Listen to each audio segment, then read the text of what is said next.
Hello everybody, in today's video we're going to be going over your tropical storm beta updated forecast. We're going to be going over my personal 5-day graphical outlook for this storm. We're also going to be going over some of the model guidance for this storm, and we're also going to be talking about the significant flood risk with this storm because the storm could potentially dump up to 10 to 15 inches of rainfall over one singular area over the course of about 3 or 4 days. So that is quite a bit of rainfall just being dumped over one area, and we're definitely going to have to pay attention to this. If you do live within this area, definitely make sure that you are taking precautions. Now, before we do get into the video, I do want to notify you guys about my 1,000 subscribers Q&A and shout out video that I will be doing if and when I do hit 1,000 subscribers, and I'm gonna do that mainly just to thank you guys. So if you have any questions, they don't have to be weather related. Ask me down below in the comments, or if you want to shout out, tell me down below in the comments, and I'll definitely be sure to shout you guys out.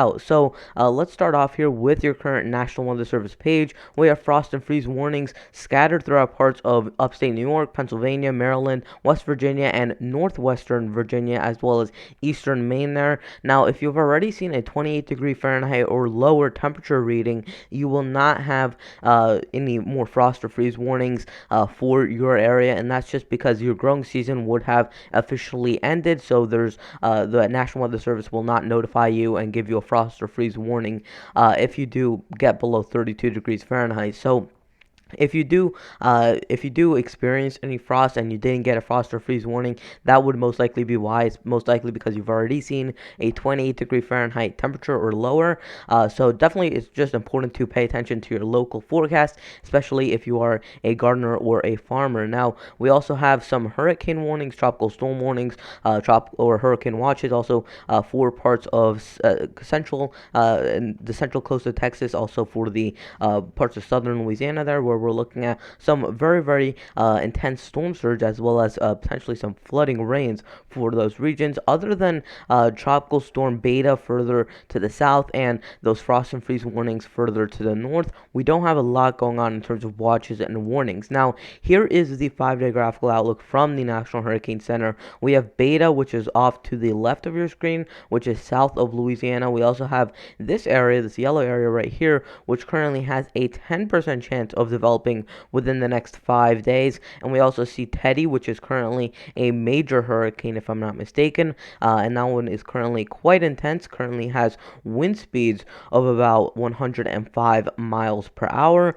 And we also have tropical depression Wilfred, which currently has maximum winds of about 35 miles per hour, so it is below tropical storm strength, and that one is quickly dying out. We also see potential reformation of what was tropical storm or hurricane Paulette, and that one currently has about a 60% chance of developing, and this one could definitely become some sort of storm off the coast of Portugal or Spain. And it will be very interesting to see whether they keep the name Paulette, because technically it's still the same cyclone, or whether they would use a different name. We'll have to see when and if this storm does actually form. Now, here is the satellite imagery of beta, and we currently see a low pressure center, which is right around here. Actually, I should redraw that a little bit further to the south. It would be more like here on the northwestern side of this storm. We see quite a bit of convection, as well as on the eastern side of the storm, quite a bit of convection still going on. But you see there's really a lack of cloud cover throughout much of the southern end of this storm. So we really need that to fill in before we can start to really intensify this storm. The biggest threat is definitely not going to be the winds. It's going to be the flooding rains with this storm. Here is where beta is currently located. It's currently at 27.6 degrees north by 93.6 degrees west, moving northwest at a measly 5 miles per hour, a minimum pressure of about 996 miles per hour, or millibars, and it currently has maximum sustained winds of about 60 miles per hour. So it's approaching hurricane strength. Maybe it gets to a weak category 1. And now, here is the key messages for this storm. You can pause the video right here and read them if you are interested. Now, Here is the 5-day graphical outlook from the National Hurricane Center, and they're keeping this as a tropical storm, not intensifying this to a hurricane yet, but they are expecting this to die down from a tropical storm sometime from late Tuesday to early on Monday, and then it should continue and progress northeastward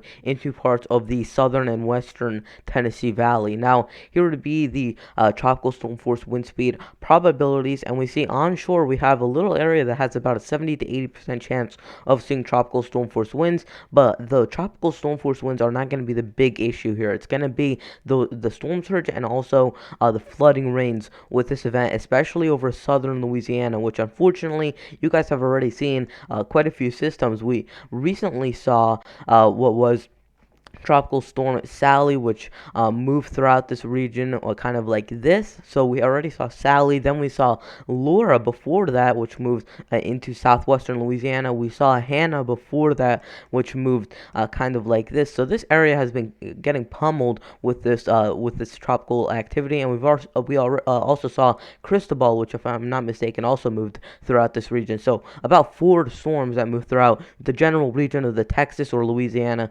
Gulf Coast. So quite a bit of storms that have moved through this area already, and most of the landfalling hurricanes have been for Louisiana or Texas. Now, here's the model track guidance with this storm, and we are looking at most of these models bringing this westward and then turning it straight eastward into parts of the Tennessee Valley and also the Mississippi River Valley there, where we're looking at the storm tracking through. Now, also something that I want you guys to pay attention to, this is where most of the models have this 24 hours from now, and then look where all the models have this 48 hours from now.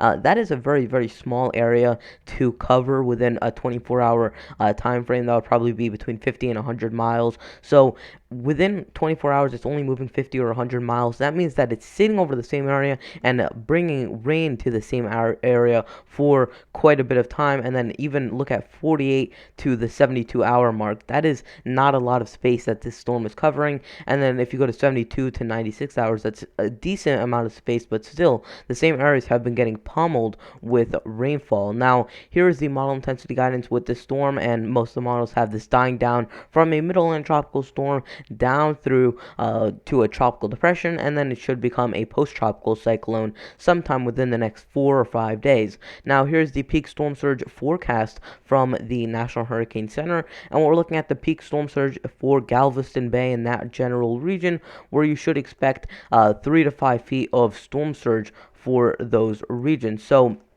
definitely that is something that you guys want to pay attention to. Now, here is the greatest flash flood risk over the next few days, and we're looking at about a 20% chance or a moderate risk for parts of the southeastern coast of Texas there, or right around the Houston area, and also for Galveston there, where you're looking at a 20% chance of flash flood risk for those regions. Now, here's your total rainfall from the storm, and then we'll time it out with the models. We're looking at 6 to 10 inches in this orange region, so for parts of Louisiana, and then also for the coastal regions of Texas and Louisiana there, we're looking at between 6 and 10 inches, and then 10 to 15 inches even for parts of the southeastern coast of Texas there. So 10 inches of rainfall, that is quite a bit of rainfall, and that can definitely flood quite a bit of roadways. Now, here is the European model 24-hour precipitation, and this is going to give you a good idea of how the storm will produce rainfall. Now, this is going to be from Monday right around the middle of the day, and then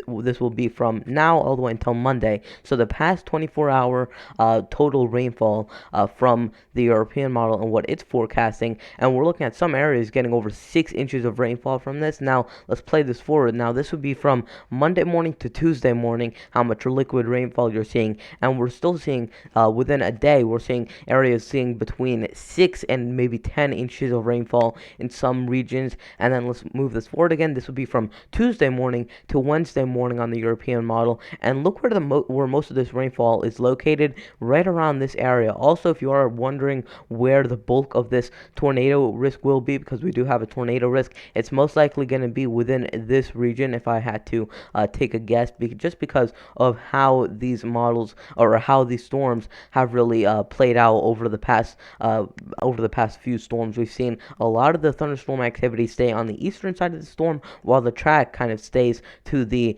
north and also to the west. So over Louisiana and Mississippi, that's most likely the greatest tornado risk.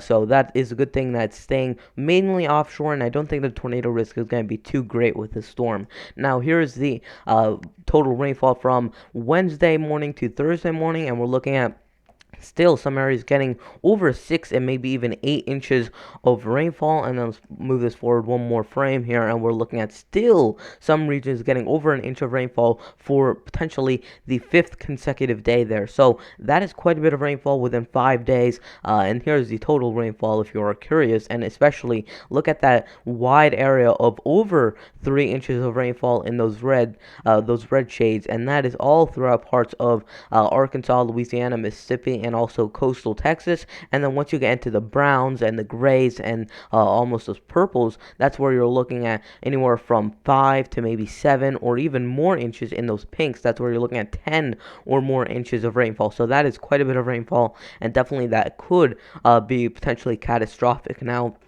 here is my personal forecast for the storm, and if you guys are wondering, I am expecting this to go from where it is now, probably going right into Houston and Galveston, and then take a northeastward turn into the western Tennessee Valley, and then eventually after that it should become tropical depression quite quickly and move into parts of the eastern United States. So that is going to wrap it up for today's video. If you want to enter that Q&A and also shout out video, definitely leave me a comment down below asking me any non-weather related question, or it could be weather related if you want to, and I will definitely answer them in that video, or if you want a shout out, I'll definitely give you a shout out at the end of the video if you ask for one. So again, that is going to wrap it up for today's video. Please consider liking the video, subscribing, and turning on notifications, and I'll see you guys in the next video. Goodbye.